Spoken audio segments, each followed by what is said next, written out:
اعوذ باللہ من الشیطان الرجیم بسم اللہ الرحمن الرحیم۔ السلام علیکم پیارے بچوں، میں ہوں نصیر الیاس اور اس ویڈیو میں ہم لوگ کرنے جا رہے ہیں معاشی تجارتی و معاشی جغرافیہ حصہ پاکستان۔ ہم نے شروع کیا ہوا ہے حصہ پاکستان میں سے آپ کو 9 سوال آئیں گے، جس میں سے آپ نے 6 کرنے ہوتے ہیں، یعنی کہ ایک پارٹ آئے گا، اور حصہ دنیا میں سے آپ کو 2 پارٹ آئیں گے، جس میں سے آپ نے کرنے ہوں گے 6 یعنی کہ 9 کویسچن ہوں گے، 6 کرنے ہوں گے۔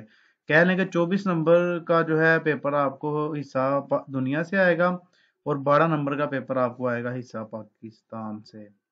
تو آئیے اس کو شروع کرتے ہیں۔ پاکستان کے طبعی حد و حال کیا ہیں؟ یہ چیپٹر نمبر 2 ہے، اس کے انتہائی جو موسٹ امپورٹنٹ شارٹ کویسچن ہے نا، یہ وہ والے بس آپ کو کروائے جا رہے ہیں، آپ کو پوری بک کے نہیں کروائے جا رہے۔ تو یہ آپ سمجھ لیں کہ ایک حساب کے آپ نے گیس کے طور پر ان کو یاد کرنا ہے، انشاءاللہ ان میں سے آپ کو پیپر میں آ جائیں گے۔ پاکستان کا محلکوں کی اہمیت پر 2 نکات لکھیے۔ ہمارے مشرق میں بھارت واقع ہے، جو آبادی کے لحاظ سے چین کے بعد دنیا کا دوسرا بڑا ملک ہے۔ دونوں ممالک کے درمیان تقریباً 1600 کلومیٹر طویل سرحد مشترک ہے۔ نمبر 2 پوائنٹ ہے جی، پاکستان کے شمال مغرب کی جانب افغانستان واقع ہے۔ افغانستان چاروں طرف سے خشکی میں گھرا ہوا ہے اور تجارت کے لیے اس کی اپنی کوئی بندرگاہ نہیں ہے، اس لیے پاکستان کو اس کو تجارت کے لیے راہداری کی سہولت فراہم کرتا ہے۔ سوال نمبر اس کا 2 ہے ہمارے پاس، پاکستان کو طبعی لحاظ سے کتنے حصوں میں تقسیم کیا گیا ہے؟ طبعی لحاظ سے پاکستان کے 4 حصوں کے نام لکھیں۔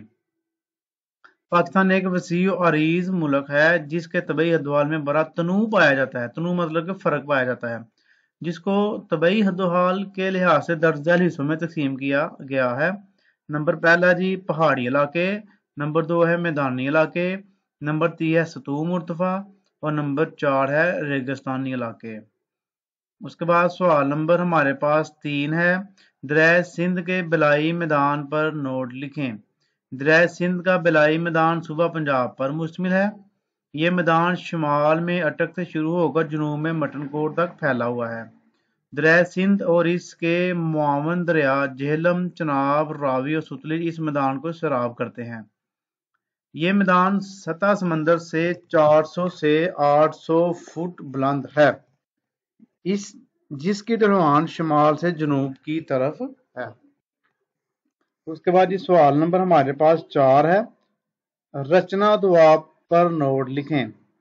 اس کا جواب ہوگا دریائے راوی اور دریائے چناب کا یہ درمیانی علاقہ 2.8 ملین ہیکٹر پر پھیلا ہوا ہے۔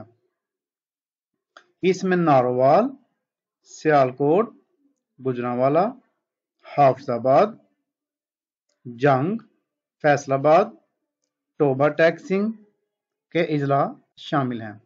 یہ علاقہ چاول کی پیداوار میں عالمی شہرت رکھتا ہے۔ اس کے علاوہ کپاس، گندم، مکئی اور گنا بھی اس علاقے کی اہم پیداوار میں شامل ہے۔ سوال نمبر 5 ہے جی، دریائے سندھ کے زیریں میدان پر نوٹ لکھیں۔ دریائے سندھ کے زیریں میدان کی 4 خصوصیات بیان کریں۔ یہ میدان جنوبی حصے میں صوبہ سندھ میں واقع ہے، یہ ہموار میدان ہے، یہ مٹھن کوٹ تک پھیلا ہوا ہے۔ شمال میں یہ میدان 400 فٹ بلند ہے، جبکہ جنوب میں صرف 20 فٹ بلند رہ جاتا ہے۔ یہ میدان دریائے سندھ کی لائی ہوئی زرخیز اور مہین مٹی پر مشتمل ہے۔ دریائے سندھ کا مغربی علاقہ پرانی دریائی مٹی پر مشتمل ہے، جبکہ مشرقی علاقہ دریائی مٹی سے بنا ہے۔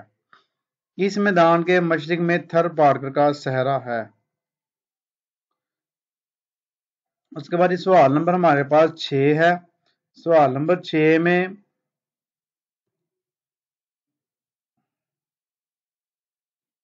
پاکستان کے پہاڑی علاقوں یا پہاڑی سلسلوں کے نام لکھیں۔